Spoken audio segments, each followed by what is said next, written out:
Hello, everybody. Today we have another Hitching Post interview. Today we're here with Congressman John Duarte. He represents California's 13th congressional district. He was elected to Congress this midterm election, and it was the second closest House race in the entire country. He won by roughly around 500 votes, so it was one of the closest races in the country and a deciding factor which gave the Republicans the House majority. So, before I go ahead and ask my questions, Congressman, would you like to kind of give an introduction to who you are and a little background information? Oh, Congressman, you're muted. Sorry. Yeah, sorry.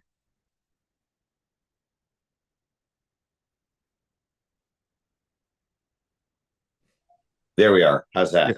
yeah. I'm John Duarte. I'm a local farmer businessman here in Modesto, California. Fourth generation family farmer here in the area. Raised my family, had my kids here in Modesto. Well, they all went to public schools. I went to public schools here in Modesto for part of my time growing up. And I really wanted to jump in this race in the 13th district to really advocate for the working families here in the Central Valley. We're seeing the cost of living just soar out of control. We're not getting water on the farms, which kills a lot of opportunities. So we have kind of this double crunch coming down on families right now of a lack of jobs opportunity and economic growth because our farms are on their heels, and and affordability becoming very, very difficult. The cost of eggs, the cost of milk, the cost of gas. And I think this is all um, seeing our community drift, seeing a whole country drifting towards socialism, where young people look ahead of themselves and have less hope for opportunity, less hope for individual achievement and accountability, and less hope that they have determination over their own lives in the future is a really bad direction. And so I got in here as a businessman and a farmer to stop socialism and to preserve the American dream for future generations. And that's why I'm here. So, you've been in Congress for about a month now since you've been sworn in, and so far you've attended your first State of the Union. You voted for Mm-hmm. Kevin McCarthy for Speaker 15 times. So, how have those experiences been for you so far? Well, it's amazing. Being a businessman, a farmer, I'm sitting here in my office building in Houston, which is Duarte Nursery Offices. My family's never had an office that wasn't a trailer, and so now we have new old trailers. Last year we had old trailers, and so to walk into the Capitol building any morning in Washington D.C. Um, and just it's just majestic, and it's majestic physically. It's an amazing building. It's beautiful in the morning sunlight. Um, but it's also just awe-inspiring as to what gets done there for all its imperfections and the craziness of you have electing Kevin McCarthy 15 times and the bickering and dickering that you hear about. And it's always the craziest that make the news, right? Yeah. There's just a lot of really good Americans inside that building on both sides of the aisle trying to improve things and really working through our constitutional government to improve things. And it's the most resilient, durable, longest lasting constitutional government in the world. And America's the greatest nation in the world. So it's awe inspiring for me, for all its difficulties, for all the, ephemeral craziness that comes and goes. It is awe inspiring that we continue to work it out and continue to make America greater and greater. Okay, so Congressman, my first question that I have here for you is what has surprised you about the Biden administration in the first 2 years he's been in office? Well, Joe Biden's our president, and I want to respect that at all times. He's not the president I would have chosen, but he's the president I have there to work with. And I intend to work with Joe Biden and his administration everywhere possible. Um, I, you know, the geopolitical embarrassments that America has suffered are horrible. The withdrawal from Afghanistan was an embarrassment for the country. I feel like we dilly dallied a bit in Ukraine. We could have gotten armaments there, and we could have put them in a better defensive posture before it turned into an all-out war on their country. Um, we need to secure our border. The American border needs to be secured. Our whole valley, our whole country is kind of suffering from the impacts of fentanyl, human trafficking, and everything coming across that border. And then drill American oil. I mean, geez, we're buying oil all over the world. We're draining our strategic oil reserve, and we're not maximizing our own domestic carbon energy. And that's a difficult strain of opportunity put on Americans. Again, they're losing affordability, and Americans are losing opportunity because we're not having our own domestic energy security. So I mean, there's a lot of complaints, but I mean, the first thing is when it comes to getting the flooding out in Merced County restored and getting the families back in their homes and working with FEMA. Miss President Biden mentioned in his State of the Union address, he believes there is a continuing need for oil. And so I want to work with them any way we can to get those resources back. And then I want to work with them to get water on the farms. We didn't manage these flood control efforts during the recent rainstorms as best we could have.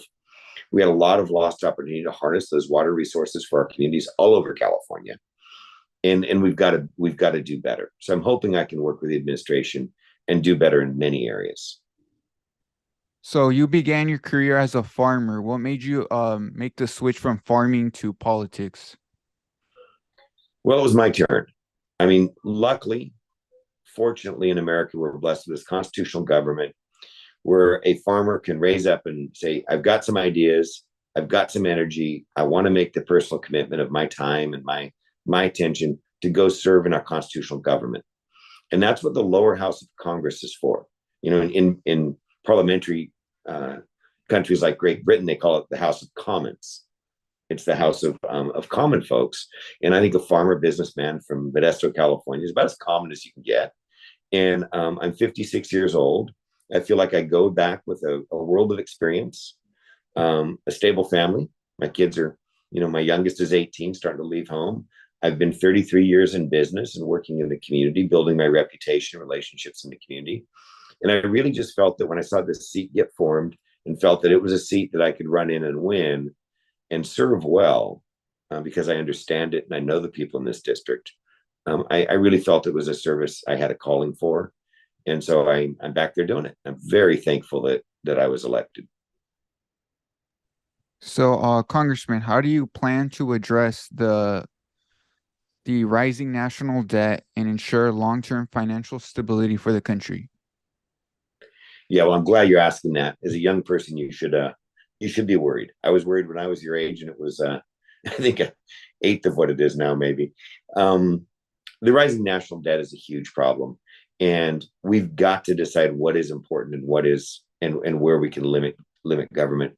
Realize that under the current tax code that was put in place by the previous administration, Treasury revenues are way up. We're sending in 20% of our GDP today into federal tax, into the federal treasuries for taxation and tax revenues. So we've got the revenues coming in at levels we've never seen before, but we are spending so much more money than we have coming in. So really the two things you should remember, it's kind of a formula. And I wish I knew it when I was younger. Think of the rule of 72. If you divide a number into 72 as a growth rate, it'll tell you the number of years it takes to double at compounding interest rates. So if you divide 3% GDP growth into 72, you'll find that in 26 years, we'll have doubled our GDP. If we divide 2% national debt growth into 72, we will have doubled our national debt in 36 years. So we can outgrow our debt if we drill American oil, if we have good regulatory reform, if we incentivize business to invest here in America and create jobs, and if we so we've got to grow the economy faster than we grow government is the trick. And it doesn't have to be something that's going to crash our economy immediately, but we've got to find and continue with the discipline it takes to hold our government spending down while we encourage economic growth. And without economic growth, there is no good way out of this.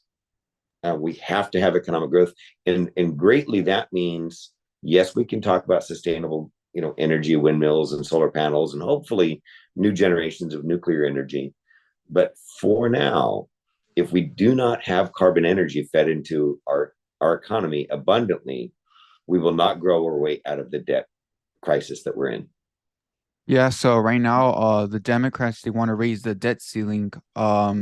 So that will basically just increase the national debt. We're at 31 trillion as we speak right now. So, are you going to support, raising the debt ceiling or compromising on something with the Democrats on that? Well, that's what we heard in the State of the Union speech, and it's what Speaker Kevin McCarthy has been saying all along. We need to sit. As a family, we've all got families, parents, kids. When you have a financial crisis in the family, when you've put too much on the credit cards, when your car payments are too high, when your house payments too high, you got to sit down at the kitchen table with the adults and talk about what you're going to do differently going forward. And it's usually not left to one side or the other. It's usually the mom and the dad, or the dads or the moms, got to get together and sit down and work it out and commit to it. And that's what Kevin McCarthy's been saying. We've got to sit down and make a compromise that gets us going in the right direction, that makes adjustments. Now, we didn't win all of government. We won the House. We didn't win the Senate. We don't have the White House. So we're not going to get to drive the bus entirely, but we get to help guide where that bus is going.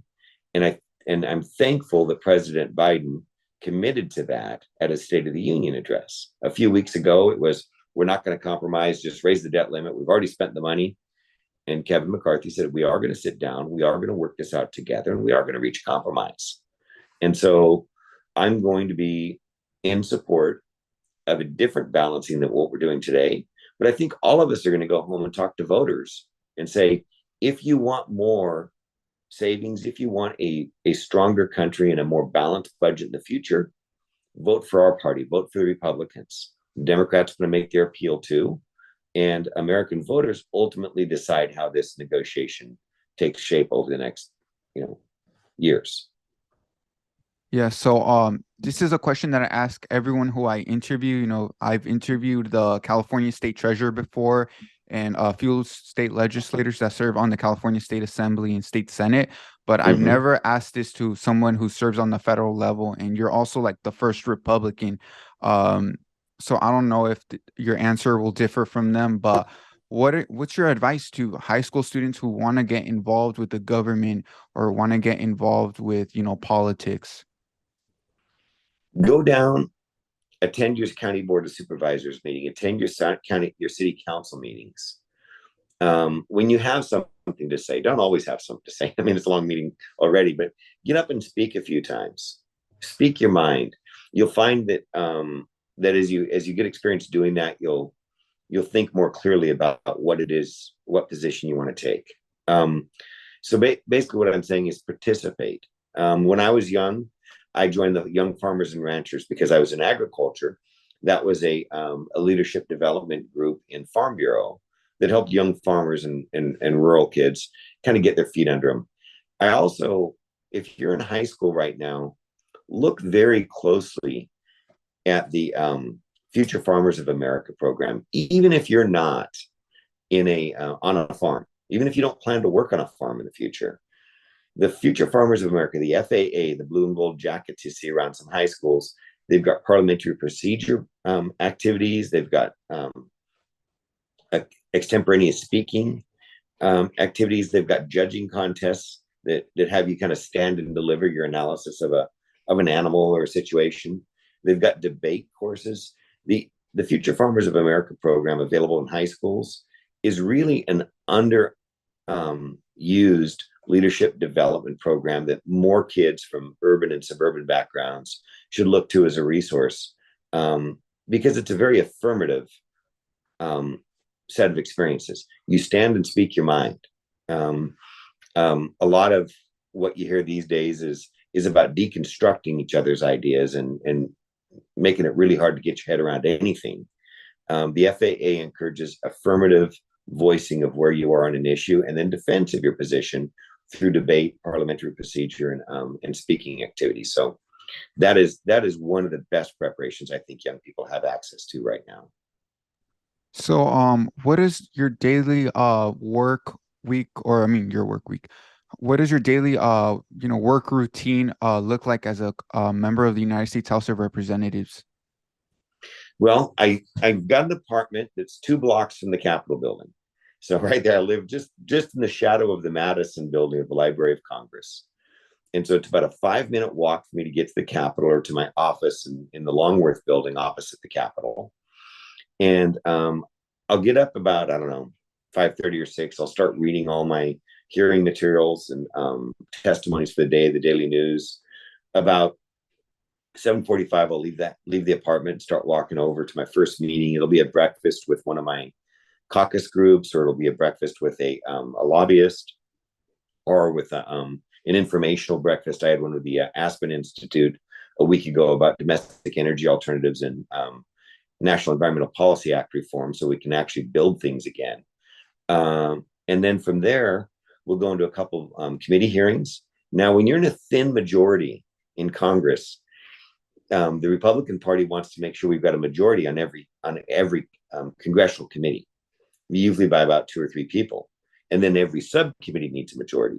So, in terms of committee assignments, I've got Transportation Infrastructure Committee, I've got Agriculture Committee, and I've got Natural Resources Committee, which are great committees for this district. I can talk about getting water on the farms, highways and transit systems. We can talk about all kinds of things relevant to this district and jobs in this district. But then I've got 2 to 3 subcommittees on each of those committees.